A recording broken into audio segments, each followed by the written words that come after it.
Hi folks, Cam Roberts here. Welcome to another podcast episode. Now on today's expert interviews, I have my very good friend, Brian Keane. Now Brian has owned many businesses nationally and overseas, first as a builder and then a developer in Africa and Perth, and then in the franchise sector for the last 35 years, helping business to grow by over $5 billion in that time. He passionately believes franchising offers one of the most exciting business models around for anyone looking to achieve rapid growth and real wealth. Brian Keane, welcome to the show. Oh, thank you. Delighted to be here, Cam. Thanks for asking me along. I'm really privileged, and I'm really looking forward to the conversation with your listeners. Excellent. Now, Brian, you and I have spoken on stages together. We've known each other for a little while, but for those that don't know you or have never seen you on LinkedIn or Facebook or anything like that, can you share us a little bit of a story about how you got to where you are today and how you help people? Sure. I moved on from the building industry in the early 80s when it became basically a devastation area. Interest rates at 23.5%. Hard to imagine today. Yeah. And I went into franchising totally against my instincts because I was very suspicious of it, like a lot of people. But what I found was I took to it like a duck to water. So I had 7 retail bed sheds in 5 years. Wow. And then started a business with a business partner, helping people recruit franchises. So I worked for Jim's Mowing and Donut King, Brumbies and so on. And in that period of time, we actually expanded our office nationally. It's called the Franchise Alliance. And we started 6 of our own franchise groups. A few years ago, we dissolved the partnership, we sold the business, we retired. I got bored to tears, had a house near the beach and now Bucketheads, mid-coast North New South Wales with my wife. She had a different career, but she'd retired. And grandchildren down the road, and we got bored. So I said, what are we going to do? And Prue said, well, what about franchising? I said, I've been doing it for a long time. It doesn't excite me. She said, no, you complain that back in the day when Donut King got started and Jim's Mowing, it was fairly inexpensive and straightforward. Today, it really, often it's 5 figures to get into franchising. Right, yeah. And she knows, I believe, that is totally unnecessary. And she said, and times have changed. Let's change the model, put it on its head and digitize it, make it a cloud-based consulting model where people could do it themselves. Right. And that was how Franchise Simply was born. So it's a process where people can do it themselves, we can mentor them, or we can do it for them at a fraction of what it would normally cost. And that's it, aided with, as you'd expect, heaps of videos and podcasts and webinars and so on and so on. Okay. So to be super clear, if someone's got a solid business model, a proven business model, and it's one that can be franchisable, you'll actually, do it with them, do it for them, or provide those solutions to franchise their business model. Is that correct? Absolutely. Yep. So we pride ourselves on being pretty flexible. We've handled things from, businesses were starting as a franchise that were flying drones 4 years ago. To people, mobile foot care, to the traditional food, Italian restaurants, you name it. Yeah. You can franchise anything. So something else that people don't realise, actually. It's a model that is just so durable and flexible. That's very interesting, Brian. I'm going to put you on the spot. What's one of the most uncommon or odd franchises that you've helped someone start or you've seen? Oh, okay. Well, easy. 4 years ago, a couple of guys came to us at an expo in Melbourne. Yeah. They saw Prue, my wife and business partner, and having a chat. She said, Brian's busy for the next hour, but let me make an appointment. They came and sat down and they said, Brian, everybody tells us we're stupid. I said, oh, okay. Tell me, that sounds interesting. He said, we've registered a trademark, National Drones. Now, 4 years ago, take your mind back, it's surprising drones were hardly heard of. That's right, yes. So these guys put it together over a period of 3 months. I worked with them. They came to a workshop. I mentored them. And in the March the following year, they launched in the Sydney Expo with the most fantastic stand. And a year and a half later, they had 19 franchises. Wow. They then got one of the large franchise groups, put capital into the business, and they're now looking at being in probably 10 or 11 countries. So, wow, that's amazing. Yeah, and that was something everyone said you can't do it. That's stupid. Right. Yeah. So I love it. Yeah. So, that's the sort of thing. Yeah. So you talk about when people say, oh, you can't do it, that's not the right business model or whatever. So what are some of the other myths around franchising that people commonly think? Yeah, that's a good question because number one, people say it's very expensive. Right. It can be, buying a motor car can be very expensive. Yeah, right. Or Yep. getting a haircut. But if you look at it sensibly, you can do it for quite a moderate figure. Yep. And the other thing about it is that when you do franchise, if you do it sensibly and strategize the way you do it, you're actually getting capital in very quickly each time you recruit a franchisee. Yeah. I prefer the term recruit to sell, by the way, because franchising is a partnership. Yep. It's not like you're selling a car to somebody. And a lot of people don't realize that. It's a very, very different relationship. And that's why it's so successful with the people who do it properly. Yeah. So that's one big myth. A lot of people say it doesn't work, franchising.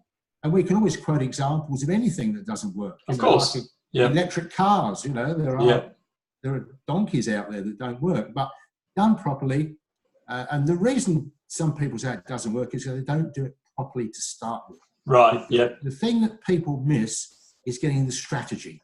Right. It's really important. Most businesses, when you franchise, they actually change their business model. On purpose? They change. Try and just franchise their business as it is today. Yep. Yeah. If they try just to get some legal agreements done, use whatever they've got at the moment as ops manuals, that's not going to cut it. Right. So that's one aspect. And the other reason it doesn't work is because they recruit the wrong people. Right. That makes sense. Whatever sort of business you've got, when you recruit people, it's very easy to say, "Oh, I love Harry. He's a lovely guy. We get on well. Had a coffee." But is he the right person to fit the shoes of the job you've got in mind? Yeah. And often with franchising, people out of desperation will recruit a franchisee or sell a franchise to someone that basically is qualified financially, but not psychologically. Right. Yep. That's good. Personality is very, very important. The other one is legal agreements. You can pay $5,000 for a franchise agreement. You can pay $40,000 for a franchise agreement. The reality is you need one that you can't drive a truck through. And unfortunately, the cheaper ones, they're not waterproof, not watertight. Same with a lease, it's no different to a property lease. You need one that's done by someone that really understands the industry. And unfortunately, most lawyers will take on a franchise agreement. But if you got a family law issue, you're not going to go to a corporate lawyer. Right, that's right. Yeah. Who specialises. And franchising is the same. So if you do it sensibly and you stand on someone's shoulders, why try and learn it from the start when there's lots of people with experience, you can pick their brains. Yeah. It's like, if you're going to play a game of sport, you're going to look at a good coach, you're going to look at a good team and say, how do they do it? How are they successful? Yeah. So a lot of people go into it without really thinking about that. There's also the matter of disclosure documents. There's a huge myth saying that they are terrible, they're overbearing, they're threatening, etc., etc. Actually, they're one of the best things that's ever happened to franchising. If you've got a disclosure document, people can see up front what's involved. Actually, it reduces your risk because people can't come back and say you misrepresented, because if you've given the right information in the disclosure document, that actually protects your backside. Right. So does that create more transparency in the relationship and in the agreements? Absolutely. Look, and you hit a key word there: transparency. Franchising is about transparency, about franchisors saying, "Look, we've got this wrong, or this is a program we're running. This is an advertising campaign. This didn't work." Pull their weight together. Yeah. So they've got to have that relationship, which is like a cup of coffee relationship. You sit down, how's things going, Jennifer? Blah, blah, blah. By the way, something comes up, there's an issue to address it. Yep. Now, you spoke of... Sorry, buddy. No, I'm going to say, people compare it with a marriage. Yeah. There are some similarities. It's perhaps a convenient sort of metaphor to use, but it is, you've got to work at the relationship. Only in a marriage you can only just have one, though. Well, you can be a multi. Yeah. If you live in Australia, you can't be a multi. You can't have multiple wives. But, no, that's right. Yeah. And that's the other thing. Sorry, the other myth with franchising, that it limits your scope as a franchisee. There are people out there with 15 McDonald's. Now, right. Can you imagine? Those people have built up huge businesses. They are multi-millionaires. So the potential's there to grow. Yeah. That's cool. Now, you spoke about franchising strategies, and you also spoke about like legals and documents. But what are some of the really important franchising structures, I guess, people need in place either before they franchise or during? Like, can you walk us through that process? Yeah, and that's a matter of going through in detail through a strategic franchise structure would be how I would term it. So Right. it's a sort of best part of a day, get the butcher's paper out, the flip charts, and just lay out a whole business on 6 or 7 sheets of paper, and you'll find there's aspects of it that people haven't thought of. Yep. Get that mapped out, and what it does is makes the whole process more efficient. And by doing that, you can allocate the appropriate roles and also simplify it. The biggest thing with franchising to make it successful is simplify, simplify, simplify. Yep. Human beings, Confucius said, as human beings, we tend to make life too complicated. Yeah, it's true. And we do. It's almost like it's an ego thing, you know. It's like when people write operations manuals, they write hundreds and hundreds of pages to actually one video, one little PDF, yeah, subtitles, and you've knocked it on the head. Yeah, right. Yeah, that's good. You know, so it's that principle to apply. Yeah.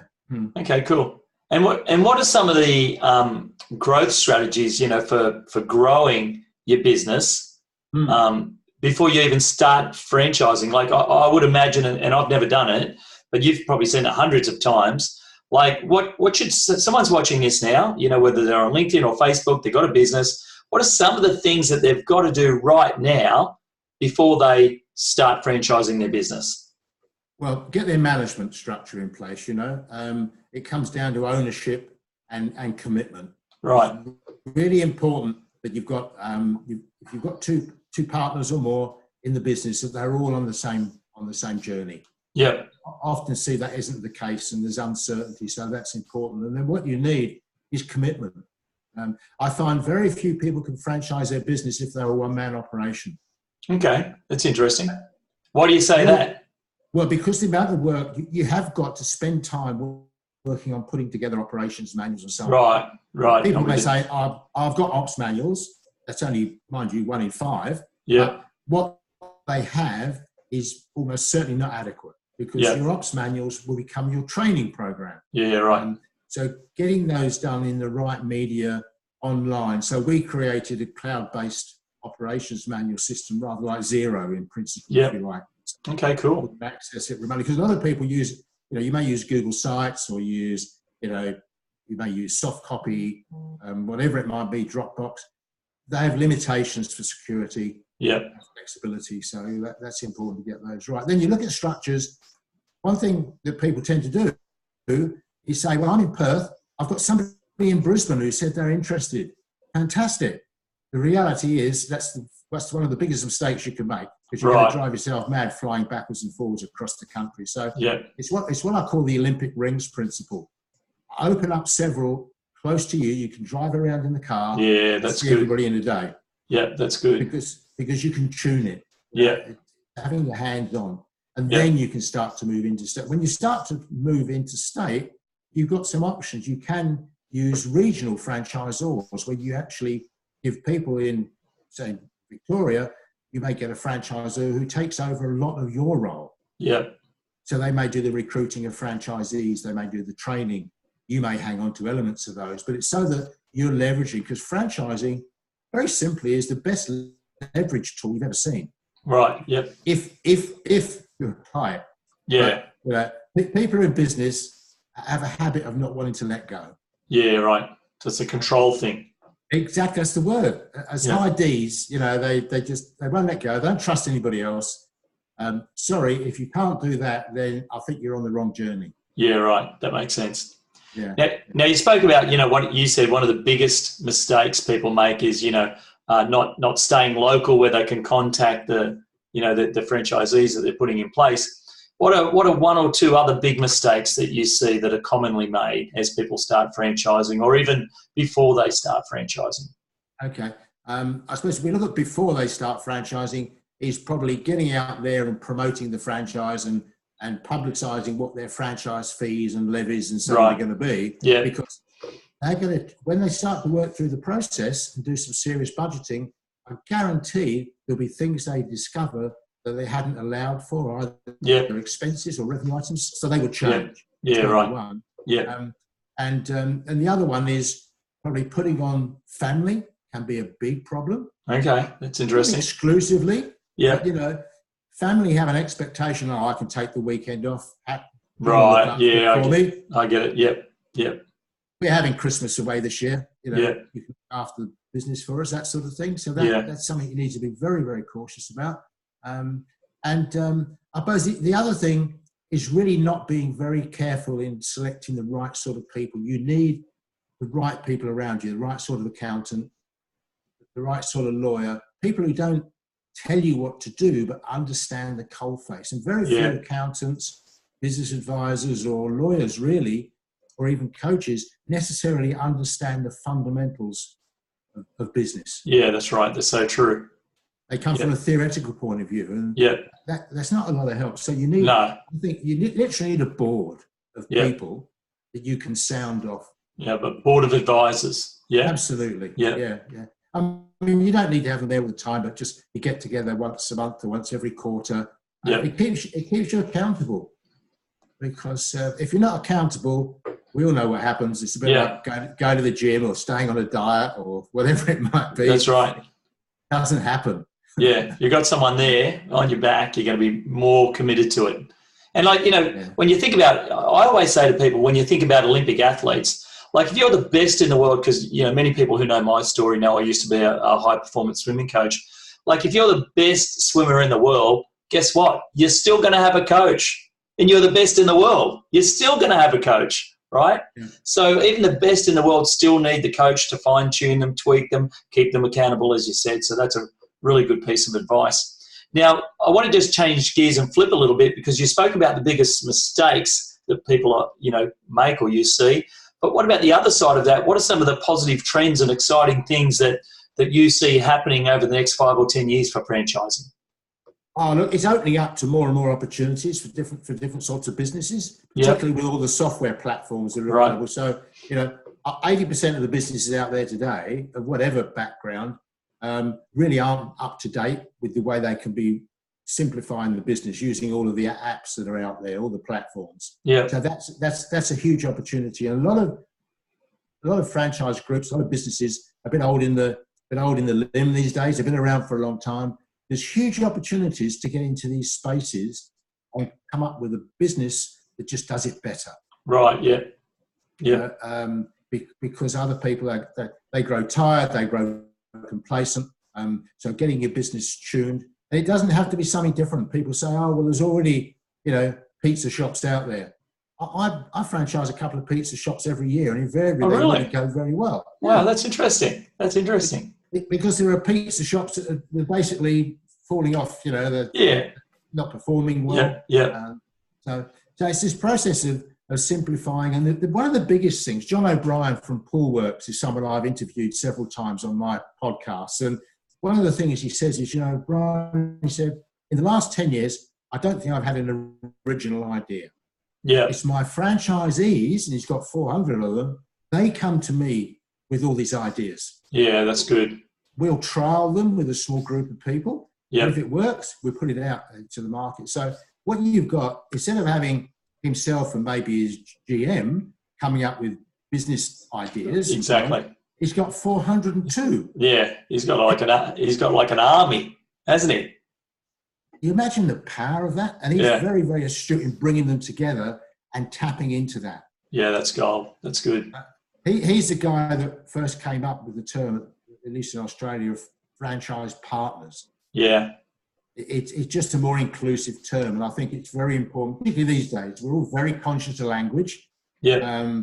And the franchise partner, expresses far more the relationship. It's not us and them, it's a we. Yeah, that's gold. That's really good. It's important, yeah. And the other thing is understand the psychology.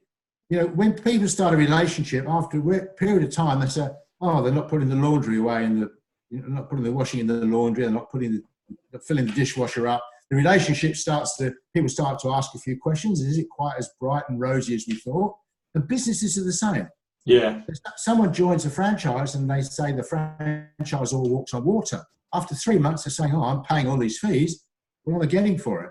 And they're forgetting what they're buying is a business system. That's right, the systems. Yeah. % be a failure if they tried it on their own. Yeah, that's right. So you've got to take people through that. It's a bit like buyer's remorse. It's always going to happen. So I always say to the people I work with, prepare your new franchisees. Yeah. In 3 months' time, they're going to start to feel a bit disillusioned and disappointed.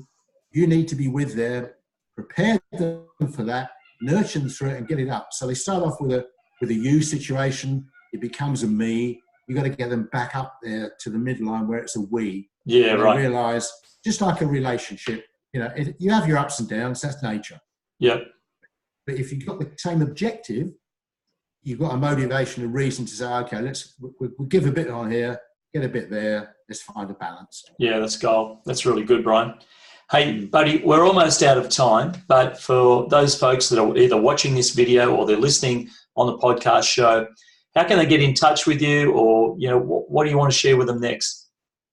Okay, well, look, I've written a book and it's available currently on the website for free. It's called How to Franchise My Business Simply. Yeah. If they go to my website, franchisesimply.com.au, they'll see it pop up. They're welcome to order a copy. They'll get an e-copy and I'll mail them a hard copy. Nice. Very good. So that's one thing. And then we have a lot of educational material, podcasts like yourself, and from time to time workshops. We do strategic planning sessions for people and that sort of thing. So it's a bit of a learning curve. I'm happy to spend a bit of time chatting to anybody, just have a free consultation to assess whether their business is franchisable or not. Okay, great. And if they want one of those free consults, they go to your website again? They can book it on the website, or they can ring the 1300 number that's on the website, 1300 960 136. Okay, great. And what was that website again, Brian? We'll make sure we put it in the show notes. Sure. franchisesimply.com.au. Excellent. Well, buddy, Brian Keane, thank you very much again for being on a podcast show. I really appreciate your time and effort and expertise, and I look forward to talking to you again really soon. Indeed, and I thoroughly enjoyed it. Thanks for the opportunity, and thank you, everybody. Look forward to talking to some of you again in the future. Bye. Thank you.